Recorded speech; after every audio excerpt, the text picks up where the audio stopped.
I was just finishing a long shift at UC San Diego Health when my phone lit up with a text from my parents. It read exactly like this: Your sister needs a perfect wedding, Mai. We'll use your college money. I stared at the screen for a second and standing there in my scrubs with the hospital noise buzzing around me, my fingers hovered over the keyboard before I typed back. I want her to be happy too. My mother forgot that I had graduated from one of the most prestigious universities in the country without any debt, thanks to my software patents that I developed during medical school. Those patents changed how we track patient recovery, and they paid for every single tuition bill. I never asked anyone for help, yet here we were with my parents assuming my college fund was still sitting there untouched, ready for my sister's big day. That simple text hit harder than any late night emergency case.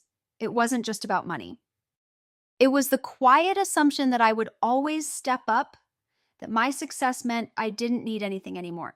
I slipped the phone back into my pocket and headed toward the parking lot, wondering how far this assumption was going to go.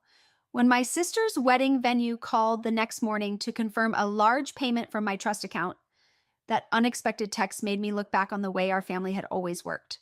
2 months before my sister Kelsey's wedding, I was back in Mission Valley, San Diego, for one of our usual family dinners.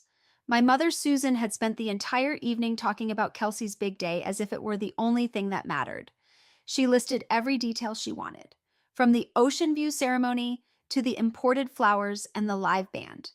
Every time I tried to mention something about my own work, Susan would smile politely and steer the conversation right back to Kelsey. It had been like that for as long as I could remember. Growing up, my sister always received the bigger share of attention and resources. When Kelsey wanted new clothes for school events, Susan would buy them without question. When I needed supplies for science projects or extra tutoring, the answer was usually that we had to be careful with money. My father, Mark, never argued. He would sit quietly at the table, nod along with whatever Susan said, and occasionally add a short comment like, "Your mother knows best." He loved both of us, but he had learned early on that keeping the peace meant agreeing with her choices. I never complained out loud. Instead, I focused on building my own path. During my time at UC San Diego, I started developing medical software in my spare hours between classes and clinical rotations. The first patent was for a simple app that helped doctors monitor patient recovery in real time. Hospitals loved it because it reduced readmission rates. The second patent improved the way nurses logged vital signs, making everything faster and more accurate. Those two inventions generated enough licensing income to cover every tuition payment, every textbook, and every lab fee. I graduated with 0 student loans and a trust account that I set up myself to manage the royalties. None of that money ever came from my parents. I made sure of it. Now, at 32, I was a full-time attending surgeon at UC San Diego Health. My days were filled with complex cases and teaching residents. I had my own home a few miles from the hospital and a career that kept me busy 7 days a week. Susan and Mark still lived in the same house where we grew up. They knew I was doing well, yet they never asked about my patents or how I had managed to pay for everything on my own.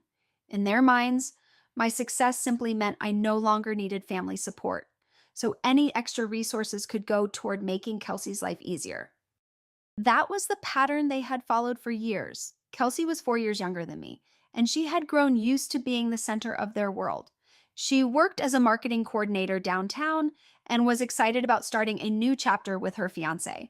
Susan treated the wedding like a once-in-a-lifetime event that required everyone's full contribution, even if that contribution came from an account I had funded entirely by myself.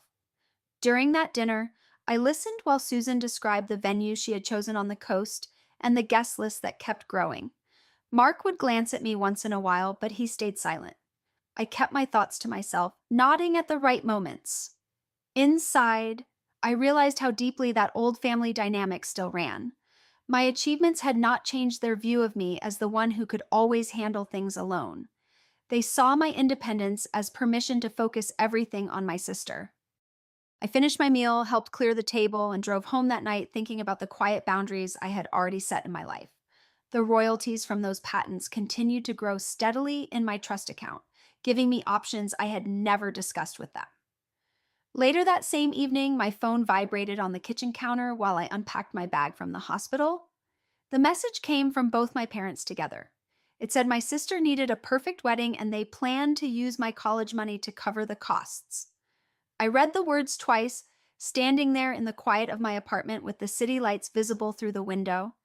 My fingers paused before I typed a simple reply. I told them I wanted her to be happy too. That was all. No argument, no explanation, just those few words. I set the phone down and sat at the table for a long moment. The assumption in their message felt familiar yet heavier than before. They spoke as if the funds were still waiting untouched from my student years, ready to be redirected without any conversation. I had never hidden my path from them, but apparently the details of how I had covered everything had never fully registered. The royalties from my work had built something stable for me, yet in their eyes, that stability translated into an automatic willingness to contribute elsewhere. I thought about the years of quiet effort it had taken to reach this point. Medical school had demanded everything, and the extra hours spent coding solutions for real clinical problems had become the key that unlocked financial freedom. Those inventions were not just side projects. They solved actual problems in patient care, and the licensing agreements provided steady income that I directed into my own accounts. None of it depended on family resources. Still, the text suggested they viewed my situation differently. They seemed to believe my success removed any need for me to protect what I had built. My mother had always been the one to organize family decisions, and my father usually supported her without much discussion. This message carried the same tone I had heard many times before when plans centered on my sister. I did not respond with questions or push back immediately. Instead, I let the words sit while I considered the pattern that had shaped so many choices in our household. Kelsey's excitement about her wedding was genuine, and I understood the desire to celebrate it well.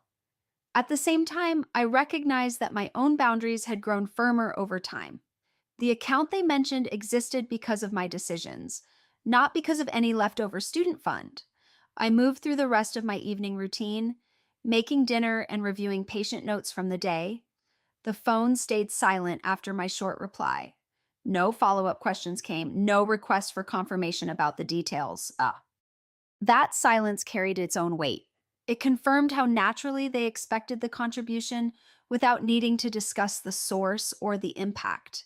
I thought about how different our perspectives had become. My days at the hospital involved high-stakes decisions where every resource mattered, and I had learned to manage my own carefully. Their message treated my resources as shared in a way that no longer felt accurate. By the time I prepared for bed, the initial surprise had settled into a clearer resolve. I had responded politely because I truly wished my sister well. But I also knew this assumption opened a larger conversation about limits. The evening ended without further messages, leaving me with the quiet understanding that the coming weeks might test how clearly those limits needed to be drawn. The next morning brought a call I never expected while I was reviewing charts between surgeries. A representative from the coastal wedding venue in San Diego contacted me directly, but she confirmed that a substantial payment had been arranged from my trust account to cover the full package for my sister's ceremony, including premium oceanfront access, imported decorations, and additional vendor services. The amount they mentioned was significant, far beyond what I had ever discussed with anyone. I listened carefully as she read through the line items, each one tied to the elaborate plans my family had apparently approved. The venue needed final verification before processing the transaction that same day. I asked for clarification on how the account had been linked and who authorized the withdrawal. The representative explained that the contact information listed my name and details as the funding source, with instructions provided earlier in the week. She sounded professional and assumed everything was in order. I kept my tone neutral while my mind processed the situation. This was the first time I heard the exact figures and the scope of what had been requested. The trust account in question existed because of my professional work, and I had set strict personal guidelines for its use. No one had approached me about redirecting funds for the wedding. The call continued for several minutes as she listed more details about the schedule and guest accommodations. I requested a full breakdown in writing and told her I would review it before any approval. She agreed to send the documents immediately.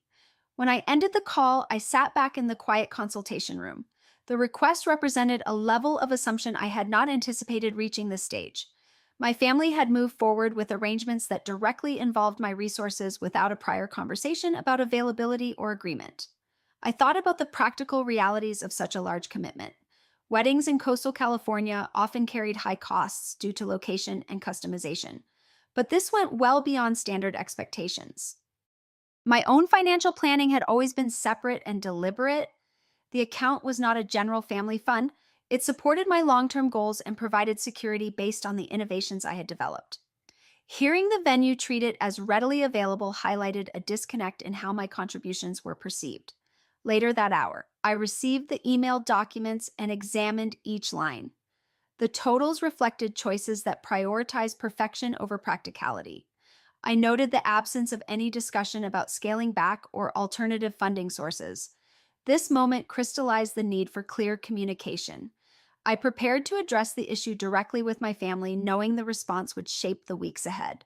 The morning's workload continued, but the call remained at the front of my thoughts as I moved between patient cases. Less than an hour later, another call came through on video. My mother Susan appeared on the screen first, with my father Mark seated next to her. My sister Kelsey connected shortly after, her eyes already red. Susan spoke immediately about the venue reaching out and how my initial response had created unexpected complications for the arrangements. She explained the contracts that had been signed and the chain reaction that any hesitation would trigger with multiple vendors, the catering team, and the transportation schedule. Mark stayed mostly silent, offering only occasional nods while Susan continued laying out the timeline pressures. Kelsey then began sharing her concerns, her voice shaking as she talked about the months of coordination, the guest list that had been carefully curated, and the personal meaning this milestone held for her new chapter in life. Susan stressed that family events of this magnitude required collective effort, especially when one member had achieved professional stability. She mentioned the disappointment that would spread if key elements had to be removed or downgraded so close to the date, and how it would affect the overall experience for everyone invited. Kelsey added more details, describing the emotional energy she had invested and the specific reactions she anticipated from close friends and extended family if the celebration fell short of expectations. She asked whether there was any flexibility to maintain the original scope, her words carrying clear urgency mixed with visible strain. Susan reinforced the idea by highlighting the difficulty of renegotiating terms with service providers at this advanced stage and the potential financial penalties involved. The discussion moved through various practical aspects, including seating arrangements, entertainment options, and decorative elements that had been chosen to create a memorable atmosphere. Mark interjected briefly to note the importance of supporting one another during major life transitions, but he quickly returned to listening mode. Kelsey continued expressing how certain personalized touches had been planned with the belief that full backing was in place, and how adjusting them now would diminish the significance of the event. Susan pointed out the broader ripple effects on family relationships and the example it would set for handling future important occasions. The conversation included questions about possible compromises, alternative funding ideas, and the emotional toll the uncertainty was already taking. I listened as the perspectives from each person unfolded in turn, observing how the pressure intensified with every new point raised. Susan expressed that my stance felt surprising given the way contributions had been handled in the past, while Kelsey focused on the immediate personal consequences and the memories that were at stake. Mark observed the back and forth without adding strong opinions of his own, his quiet presence lending additional weight to the appeals being made. The exchange touched on logistical hurdles and cost implications, and the value placed on making the day exceptional. The video call extended well beyond the initial minutes as additional layers of concern surfaced, from vendor availability to guest expectations and the symbolic importance of the celebration. Susan suggested looking into ways to preserve as many premium features as possible. Kelsey reiterated her deep hope that the event could proceed with the vision they had built together. The interaction brought into focus the differing views on what support meant at this point in our lives and the challenges of aligning those views quickly. By the time the call concluded, multiple key topics had been addressed in detail, leaving a heavy atmosphere and several matters still hanging unresolved. I took a deep breath and addressed the group on the call with steady clarity. The moment had arrived to state my position without ambiguity. I explained that the account in question had been established solely through income from two medical software patents I developed during my training years. Those tools improved patient monitoring and data accuracy in clinical settings, generating licensing revenue that covered my entire education and created a dedicated fund for my future need. I had never presented this account as a shared family resource, and no prior conversation had established it as available for the wedding expenses. Therefore, I could not authorize the large withdrawal that had been requested. Susan immediately responded by questioning the timing of this boundary, noting how family milestones traditionally involved mutual assistance. She described the preparations already in motion and the challenges of reversing commitments with multiple parties involved. Mark listened attentively before adding that such events often called for compromise to preserve harmonies. Kelsey expressed her disappointment openly, highlighting the personal significance of the original plans and how modifications might affect the atmosphere she had envisioned for her special day. I maintained my composure and reiterated that my decision stemmed from responsible management of resources I had built independently. I suggested practical alternatives, such as reducing the guest count, choosing more affordable local vendors, or adjusting decorative elements to fit a revised budget. Susan countered by emphasizing the emotional investment the family had made and the potential perception among relatives if the event appeared diminished. Kelsey added her perspective on how certain features had been selected to create lasting memories, expressing worry about the impact on her future in-laws and friends. The discussion moved into specific logistics as we explored ways to adapt the schedule and services. I proposed contacting the venue together to negotiate changes and reviewing which items carried the highest costs. Mark contributed by suggesting that everyone consider the long-term effects on relationships, while still acknowledging the validity of individual financial choices. Susan raised concerns about the precedent this might set for other family occasions, and Kelsey focused on the immediate stress the uncertainty was causing her. I responded by sharing that my approach to finances had always been based on self-reliance developed through years of balancing medical studies with additional projects. The patents represented dedicated effort that allowed me to avoid debt and build stability on my own terms. I made it clear that declining the full amount did not reflect a lack of care for my sister, but rather a commitment to consistent principles.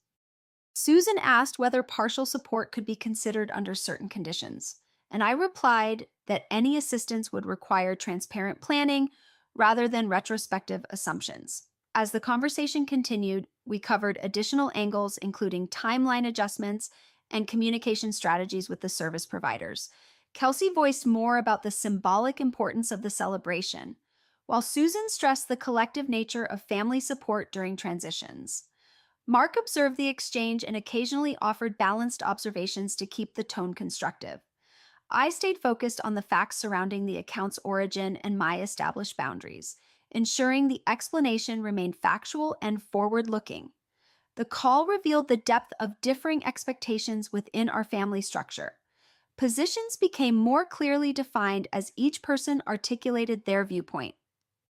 I emphasized my willingness to participate in finding workable solutions that respected everyone's contributions without overextending individual resources. By the time we concluded the discussion, several actionable steps had been identified, though they represented a noticeable shift from the initial vision for the event. The interaction left me with a stronger sense of the need to maintain clarity in future family matters as I prepared to return to my hospital duties. The following weeks unfolded with noticeable distance in our family interactions. Communication became sparse after that discussion. Messages from Susan arrived occasionally, thus mentioning adjustments to vendor contracts and reductions in the guest list to manage costs. Mark sent brief updates about practical matters, keeping his words neutral and limited. Kelsey shared a few details about revised schedules, noting how premium features had been replaced with more accessible alternatives available in the San Diego area. The exchanges carried an underlying strain that remained unaddressed by any party. I maintained my routine at UC San Diego Health, focusing on scheduled surgeries, patient consultations, and team meetings. The hospital demands provided structure amid the shifting family situation. During quieter moments, I observed the changes reflected in the updated wedding plans that reached me through secondhand sources. The event scope had contracted noticeably up, with fewer invitations sent to distant relatives and a shift away from elaborate coastal setups. Local suppliers took the place of specialized vendors, and certain decorative choices were simplified to align with the new budget constraints. Susan referenced in one note that they had handled the remaining expenses by reallocating personal savings and exploring short-term financial options. She presented the information factually without seeking discussion. Kelsey's updates tapered off as the date drew closer, limited to occasional mentions of final preparations. Mark attempted light conversation on unrelated topics during one call, but the interaction stayed brief and avoided deeper subjects. I responded politely where appropriate but did not initiate further contact. As the 3 weeks progressed, reports from mutual acquaintances described the evolving arrangements. The ceremony would now accommodate a smaller group, moving away from the original expansive vision toward a more contained gathering. Entertainment options had been scaled to basic levels, and transportation arrangements were adjusted accordingly. These modifications allowed the event to proceed without major disruptions, though they clearly differed from the initial expectations. I noted the developments without offering commentary or assistance. The period brought into focus the practical consequences of differing financial perspectives. Susan's communications grew less frequent over time, while Kelsey's messages ceased entirely in the final stretch. Mark's efforts to maintain some connection remained minimal and largely ineffective. I used the interval to concentrate on professional responsibilities, including several critical cases that required full attention. The contrast between the controlled hospital environment and the unresolved family tension became more apparent with each passing day. By the approach of the wedding weekend, the plans had solidified in their revised form. The celebration would take place with the adjusted elements in place, creating a different but still significant occasion. No direct request for my presence arrived, and I did not pursue any clarification. The growing silence from my family illustrated the depth of the disconnect that had developed. My schedule that week included back-to-back procedures and administrative duties that kept my focus firmly on work. The 3 weeks served as a clear demonstration of how quickly dynamics could change when long-standing patterns encountered firm limits. Each family member navigated the situation in their own way, resulting in reduced interaction and a noticeable cooling of relations. I reflected on these shifts during commutes and quiet evenings, recognizing the importance of consistency in personal boundaries. The hospital continued to offer a reliable anchor, with its emphasis on precision and daily accountability, providing balance amid the external changes. The wedding day arrived without any invitation extended to me. I spent that Saturday handling a full schedule of procedures at UC San Diego Health, moving between operating rooms with focused attention on each case. By evening, indirect updates filtered through shared contacts describing how the event had taken place in a scaled-back format at the coastal venue. The gathering included a reduced number of guests, simplified arrangements, and adjustments that reflected the revised budget. No one from the immediate family reached out directly during or after the ceremony. The silence that had built over the previous weeks continued without interruption. In the days that followed, the lack of contact became permanent. Susan stopped sending messages entirely. Mark's occasional attempts at neutral conversation also ceased. Kelsey offered no further communication about the outcome or her new married life. I chose not to initiate any outreach, allowing the separation to settle naturally.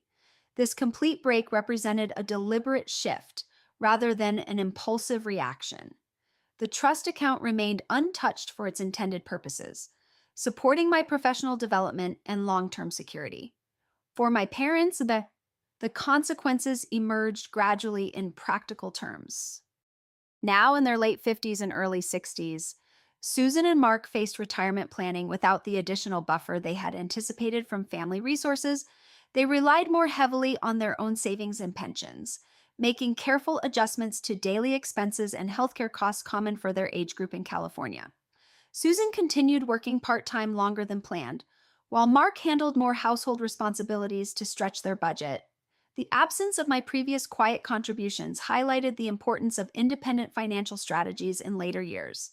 Kelsey and her husband encountered their own adjustments after the wedding, with the event costs partially covered through personal loans and credit arrangements.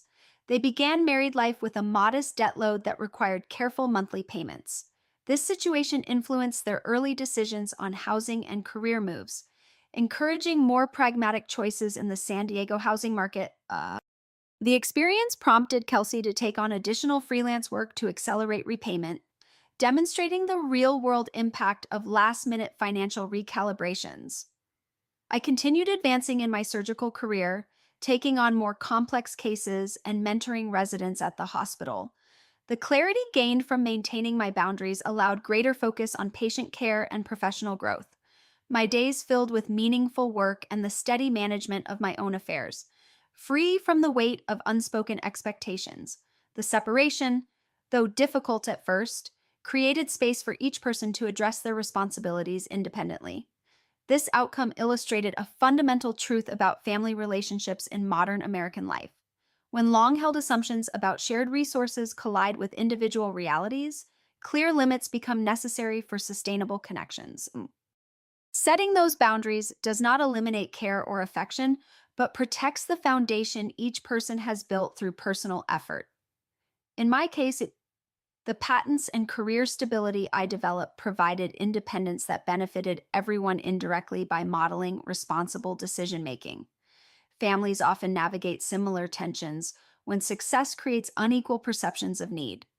The key lies in honest communication before expectations solidify into actions that cannot easily be reversed. My experience showed that preserving self reliance ultimately serves the collective good by preventing resentment and encouraging mutual respect. Parents in their later years benefit from planning that accounts for their own resources rather than relying on adult children's accounts. Siblings learn that celebrations gain meaning through realistic contributions rather than assumed support. The weeks after the wedding reinforced these lessons daily. I maintained professional routines while my family adapted to their new circumstances. The no contact period brought reflection on how boundaries, once established, allow space for genuine growth on all sides. In California's competitive environment, financial independence proves essential for long-term stability across generations. This chapter closed with each person moving forward on terms defined by their own choices and capabilities. Wow.